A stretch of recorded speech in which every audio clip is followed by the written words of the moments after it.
Hi guys! Naghahanap ba kayo ng mapapasyalan ngayong summer?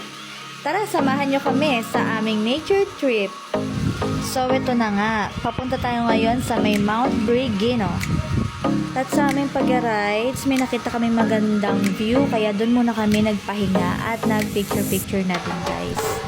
Ayan, kita-kita nyo ang ganda-ganda talaga dyan. At dyan, nakikita nyo yung sister-in-law ko at yung kapatid ko. Tuwa pa nga yun. Dahil sabi ko sa kanya, pagbaba ko, ang sakit sa puwet. Ang sakit naman talaga kasi sa puwet kapag ka mag-rides ka. At nagpatuloy na nga kami sa aming paglalakbay. At tuwang-tuwa nga ako kasi nga ang panahon is hindi mainit, hindi rin naman umuulan.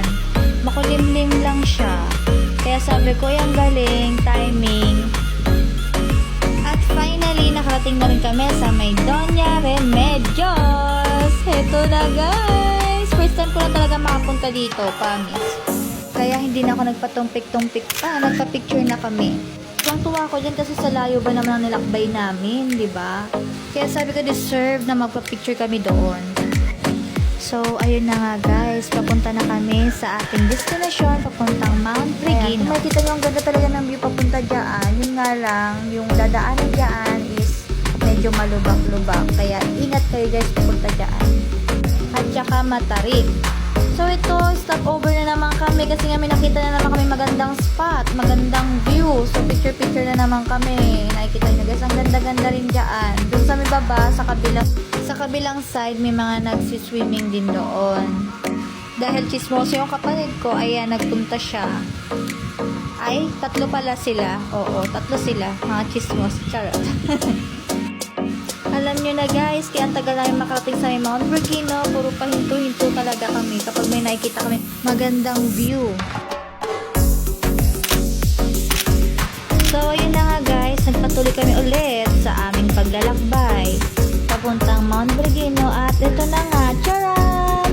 Narating na namin guys finally. Nakakapagod ang biyahe, no, papunta dyan kasi nga ang layo-layo.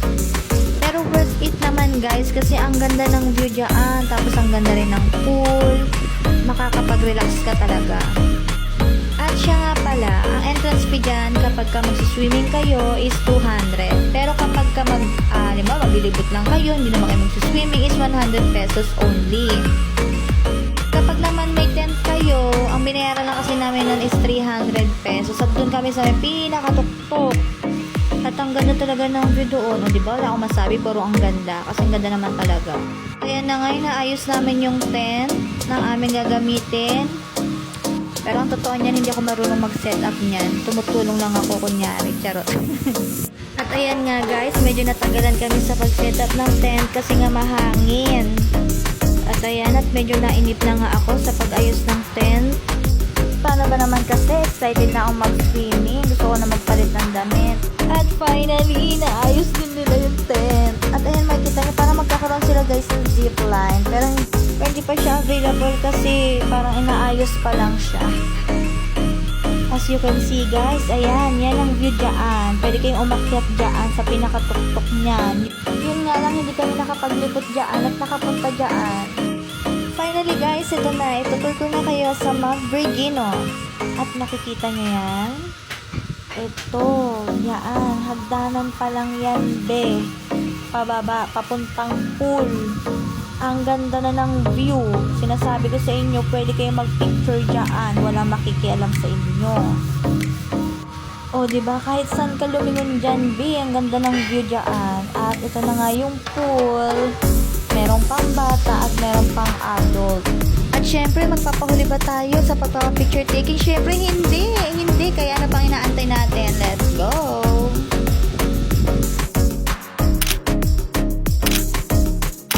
At ayan guys, bago kami umuwi, naglibot-libot na muna kami para naman makapture namin yung mga magagandang moment, magagandang views ng Mount Brigino. Ito na nga, sa aming paglilibot, bigla sila nag-crave sa ice cream, kaya napag-desisyon na muna namin bumili na ice cream. So, nakabili kami sa labas mismo. And after nga nun guys, ay nagbanlaw na kami at naggayak upang makauwi na. At sa aming paglalakbay pa uwi, umuulan-ulan pa nga riyan. Kaya nga sabi ko sa kanila, dahan-dahanin muna nila yung pagmamaneho kasi nga basa pa yung kalsada. Medyo matarik pa yung daanan riyan.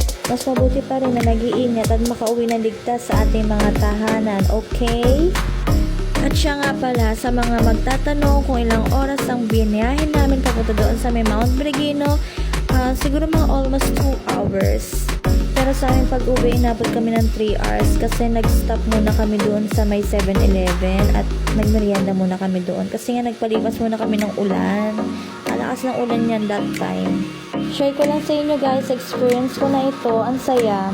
At saka pwede pala yun, pwede kang mag-rides or mag-enjoy ng hindi ganun kalaki yung gastos mo or yung budget mo.